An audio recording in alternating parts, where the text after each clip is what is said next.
Right, I'm going to read some from chapter 1 and then a small part from chapter 14.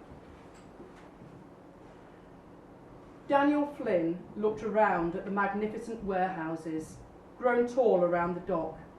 They must have been higher than the trees around Loch Lean, higher than he could have imagined until he saw them.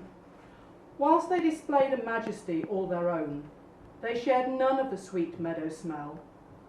Daniel found the noise and bustle oppressive. He swallowed hard. He had no idea what to do.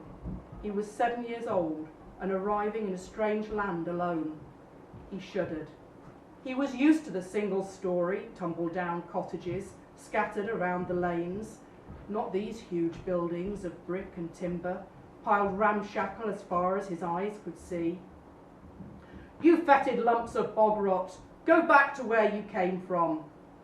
A man in plaid trousers and a bright, well-tailored jacket, with an accent as alien as the buildings, hurled insults at the hundreds of starving Irish families descending from the ship. Shoulders dropped, Daniel drew his rag-wrapped belongings closer to the tiny frame of his beleaguered body. He walked a few faltering steps before looking back at the open expanse of rigging against the cloudless sky. The view belied the cramped conditions he'd suffered below deck. Then, with his head bowed, he moved forward onto the quay. Through the gaps in the planking, he could see excrement floating on the surface of the water, while the stench of rotting life filled the air. He was immune to the smell. Rot had dogged his life so far. You'd go a long way to find a worse odour than the fields of rotting potatoes, black-stalked and grey-slimed, decayed with blight, which marked the early years of his life.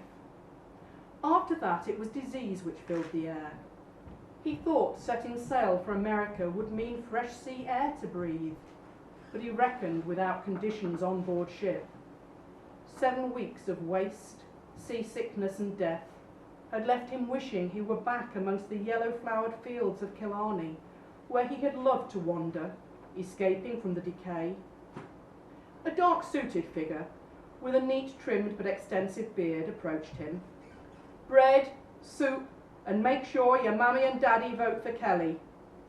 Daniel readily took the offered food, hoping his luck was starting to change. "Move along, young man."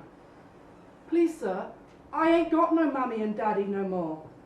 Daniel looked up with pleading eyes into the kindly face. But the politician transferred his insincere benevolence to the next person coming off the boat, and the next, onward down the line of hungry, destitute countrymen from Cork and Kerry. It wasn't supposed to be this way. He was accustomed to the hunger. God knew he'd felt it long enough. He savoured the soup as he dipped the bread and drank the sops. He ate quickly, eyes darting around lest someone should take it from him. Compared to the last few weeks, the food was fit for a king. He imagined his Uncle Seamus wagering that not many kings ventured onto the wharf. Uncle Seamus would have wagered on the date of his own wake, if he'd had anything left to wager with. For a moment, Daniel almost smiled, until he remembered how far away his uncle was now. They'd left the dockside of Cork a hopeful family, having journeyed from their native Killarney, desperate to find a better life. That's what his da had said. A land of opportunity was what the great Michael Flynn told his wife and son. Their landlord helped with the passage. He was a generous man whose land could no longer support them. "Now don't you go forgetting the goodness of Mr. O'Connor there, Daniel. Don't you go forgetting."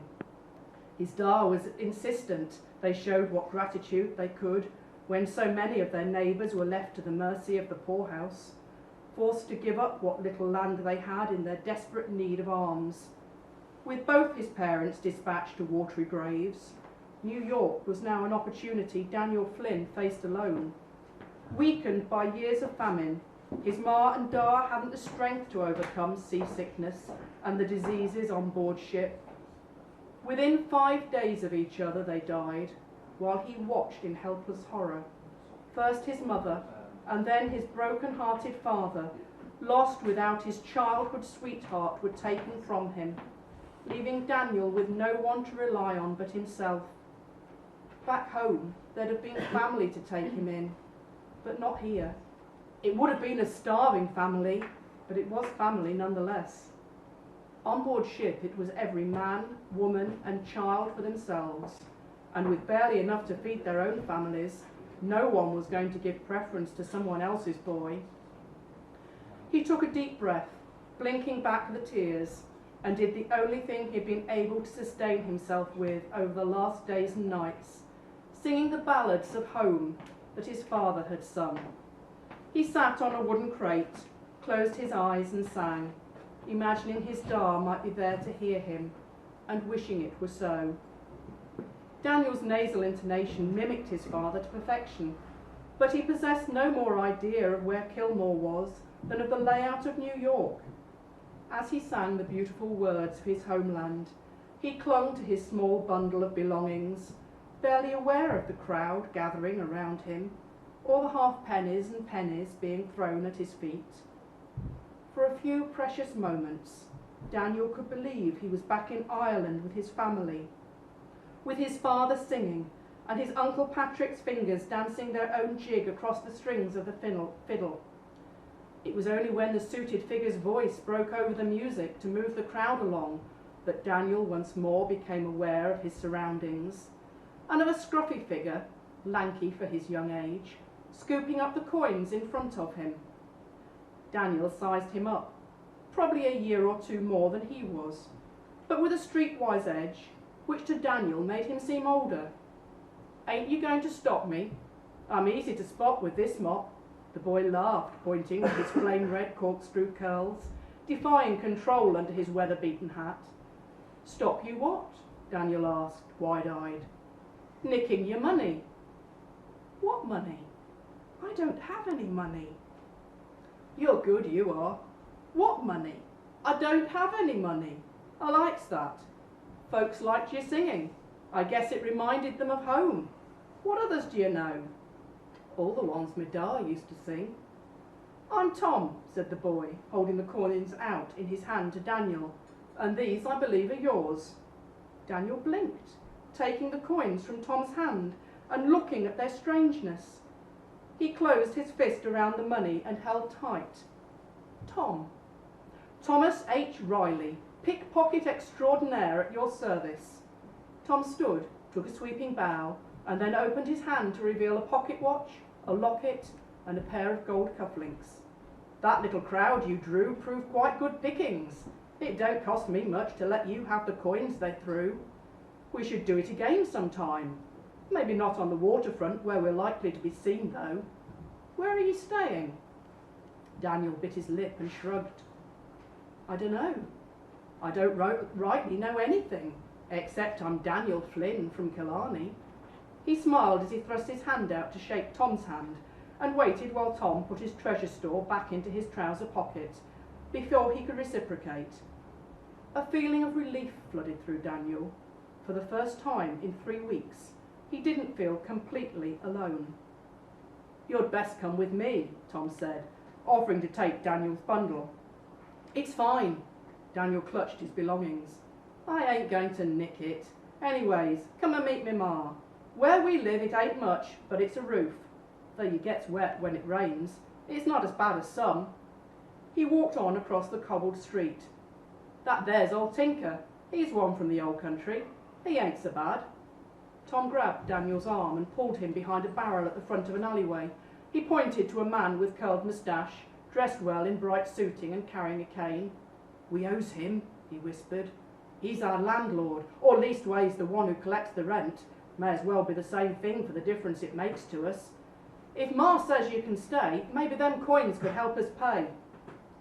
Daniel stared at the man passing the alley, his head held high, a handkerchief clasped over his nose with his left hand, leaving the extensive grey whiskers curling out to the side.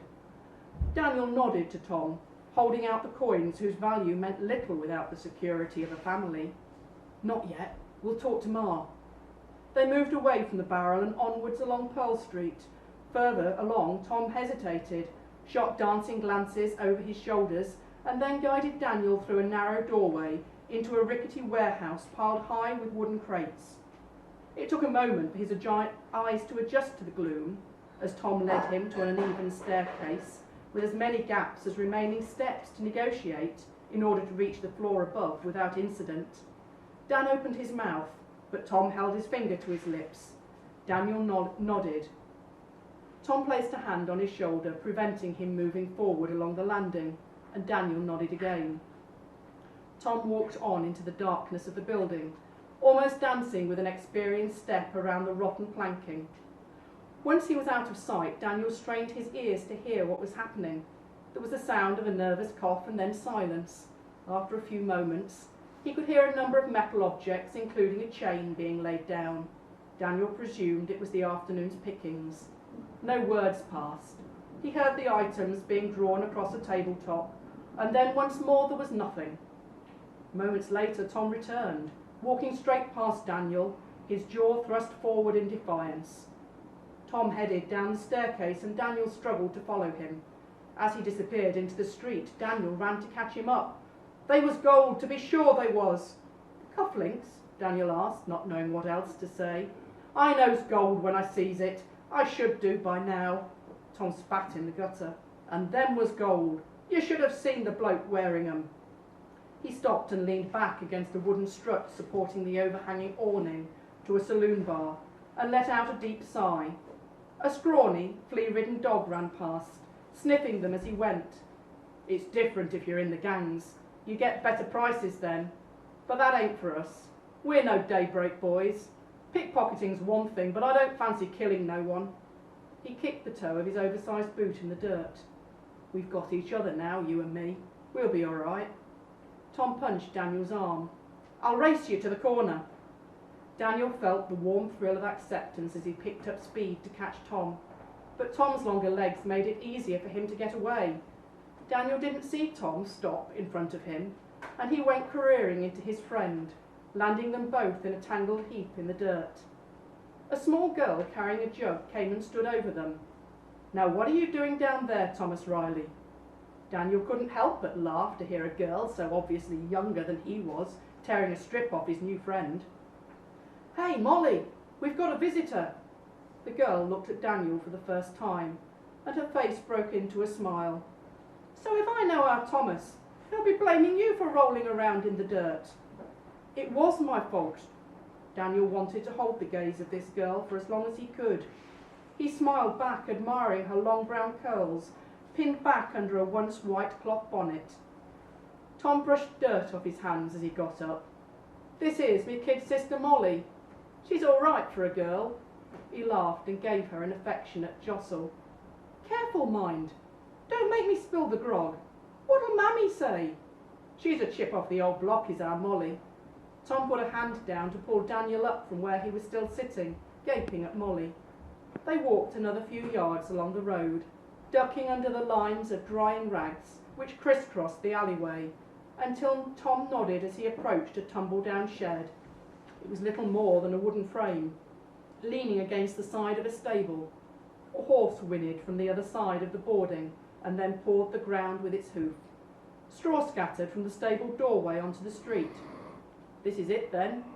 Tom stood back with a flourish, allowing Molly to pass through the entrance. So that I've taken you up to where you've met the three key characters that will go on to be the friends that you will meet through the rest of the story. And then moving on to a brief bit from chapter 14. Daniel walked on towards the town. There was precious little time until the sun would start to rise, and already the darkness had lost its hard edge. He'd heard a train away to his right. He would have to cross the main dirt road into town to get there, but it was still early enough, he hoped, for that not to cause a problem. He waited alongside the irrigation ditch at the edge of the field and listened. The sinister chirrups and rustles of the night creatures were all that disturbed the peace. He smiled. Chirrups were good. It was silence he needed to fear.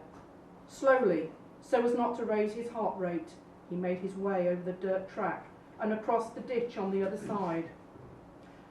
This was land he was not familiar with, and he reached out carefully to feel the line of the crop and checked what obstacles confronted him. He was relieved to find more corn. He needed to make his way through the crop towards the far side of the field. He hoped the farmhands here could sow in a straight line. He reached forward into the darkness to feel his way through the high stalks that grew to either side. If the wildlife would forgive his intrusion, at least the corn would give him cover a while. Before he'd finished crossing the field, he could see the corn well enough without use of his hands, and wove his way onwards, hoping the railroad wasn't much further. It was too light to come out into the open, within sight of the town, but maybe if the yard were deserted, he'd still be able to break cover and make it to a wagon. He was contemplating this when he felt the earth vibrating slightly, and he shuddered, and the happy knowledge that he was nearer to the tracks than he'd realised. The thought gave him energy, and he walked a little faster. Now that just gives you a little taste of what Daniel is in a situation where he's having to run from something, but I'm not going to tell you any more about what he was running from.